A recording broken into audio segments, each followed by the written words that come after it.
بسم اللہ الرحمن الرحیم۔ شروع کرتا ہوں اللہ کے نام سے جو بڑا مہربان نہایت رحم والا ہے۔ حدیث میں اچھی اور نیک عورت کو دنیا کی بہترین عورت قرار دیا گیا ہے۔ عورت کی خوبیوں میں سے ایک یہ ہے کہ جب اس کا خاوند اسے دیکھے تو اس کے چہرے سے اس کا دل خوش کر دے۔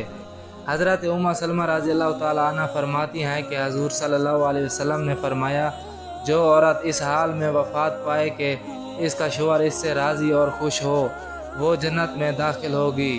اس کا منفی پہلو یہ ہے کہ جس عورت کا خاوند اس سے ناراض ہو، اس کی نماز قبول نہیں ہوتی۔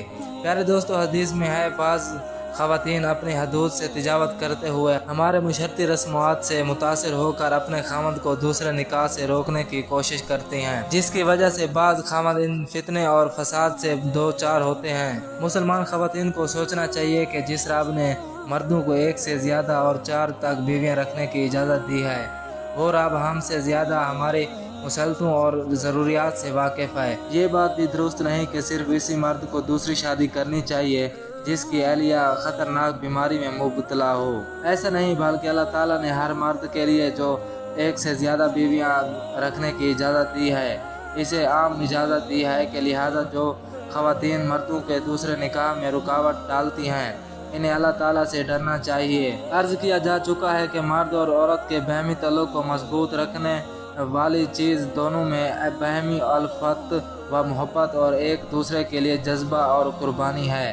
لیکن اگر کبھی اس تعلق میں نفرت پڑنا شروع ہو جائے تو اسلام نے اس کے لیے بھی راستے بھی تجویز کیے ہیں۔ مرد کو طلاق کا اختیار دیا گیا ہے، لیکن اس سے پہلے اصلاح احوال کے لیے گھر کا سرپرست ہونے کی حیثیت سے یہ ہدایت کی گئی ہے، اگر عورت مرد کے حقوق کی ادائیگی سے اعتراض کرتی ہے یا خود سری اور بغاوت پر اتر آتی ہے تو ایسی صورت میں اسے نصیحت کی جائے اور ہر طرح سے سمجھانے کی پوری کوشش کی جائے۔ اگر یہ طریقہ ثابت نہ ہو تو پھر عورت کو بستر پر تنہا چھوڑ دیا جائے، یعنی ایک ہی گھر میں رہتے ہوئے اس سے تعلق زن و شو نہ رکھا جائیں۔ یقیناً حاکم متعلق قادر و قوم ذات نے جو تجویز بنائی ہے، ان میں ہمارے لیے بڑے ہی فائدے ہیں۔ اگر یہ نسخہ بھی کارگر ثابت نہ ہو تو پھر ہلکی سی مار مارنے کی اجازت دی گئی ہے، لیکن چہرے پر مارنا سخت منع ہے، اور ایسی ضرب جس سے ہڈی ٹوٹ جائے یا زخم آ جائے، اس کی بھی ممنوعات ہے۔ یہاں مارنے سے مرد دراصل ایسی ہلکی سزا ہے جو عورت کی انا کو مجروح کر کے اصلاح کی طرف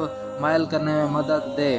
جو لوگ اس اجازت سے ناجائز فائدہ اٹھا کر عورتوں کو گالی گلوچ کرتے ہیں، وہ اللہ اور اس کے رسول کی نظر میں انتہائی ناپسند لوگ ہیں۔ ایک حدیث میں ہے کہ تم میں سے جو لوگ اپنی بیویوں کو مارتے ہیں وہ ہرگز اچھے لوگ نہیں ہیں۔ آخری چیز جس کی ہدایت اس کے بعد کی گئی ہے وہ یہ ہے کہ مرد اور عورت دونوں کی طرف سے منصف مقرر کیے جائیں۔ جو لوگ اللہ تعالیٰ کے خوف کے ساتھ دونوں فرقوں کے دلائل سننے کے بعد حق اور انصاف کے مطابق فیصلہ کریں۔ کسی مرد کو یہ اختیار نہیں دیا گیا کہ عورت کو لٹکائی رکھے، نہ طلاق دے اور نہ ہی اس کے حقوق ادا کرے۔ یاد رہے، جو لوگ ایسا رویہ اختیار کرتے ہیں وہ سخت گناہ ہے۔ ایک اور ہدایت اس باہمی تعلق کو جوڑے رکھنے کے لیے یہ بھی دی گئی ہے، کوئی مومن کسی مومنہ عورت سے نفرت نہ کرے۔